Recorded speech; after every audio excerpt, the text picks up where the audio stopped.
সকাল 11টার দিকে আমি আর অ্যাকাউন্টসের সাব্বির সাহেব ব্রি খেতে যাচ্ছিলাম স্মোকিং জোনের দিকে।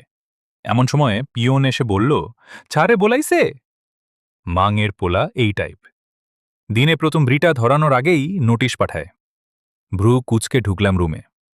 বস গলা ফাটিয়ে বললেন, নতুন মালকে সিস্টেম দিয়ে দিলাম।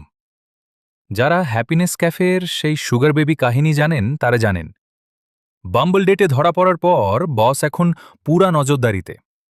বউ সিসিটিভির ফুটেজও চেক করে। বস বললেন, ভাই, একটা হাসপাতালের কেবিন ভাড়া করেছি 2 ঘন্টার জন্য।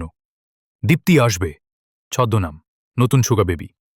তারপর প্ল্যান দিলেন, ঠিক 2 ঘন্টা পর আমার ওয়াইফকে ফোন দিবা, বলবা হঠাৎ সেন্সলেস হয়েছে তাই হাসপাতালে এনেছি, জানাতে পারি নাই। কি বলবো ভাই, আধা ঘন্টা আগে তাদের হাসপাতালে নামিয়ে এলাম। লিফটে দেখি আরেক বিপদ, খুশবু ম্যাডাম, দ্বিতীয় সুগার বেবি। হোয়াটসঅ্যাপে লিখেছে, উনি ফোন ধরছে না কেন, জানাও তো আমাকে।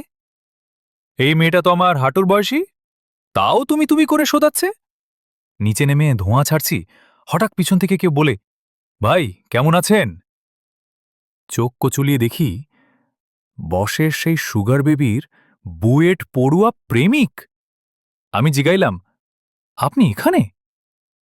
সে বলে, আমার গার্লফ্রেন্ড টেস্ট করাতে এসেছে ওর আব্বুর সাথে, সময় লাগবে, আপনার বেয়ে ভালোই হলো। সামনেই ঝালমুড়ি বিক্রি করছিল এক চ্যাংরা। ভাবলাম, যখন থকাই খেয়েছি তখন মুড়ি খেতে ক্ষতি কি। জিজ্ঞেস করলাম, ভাই ঝালমুড়ি খাবেন? বলল, না ভাই, ঝাল খাইতে পারি না।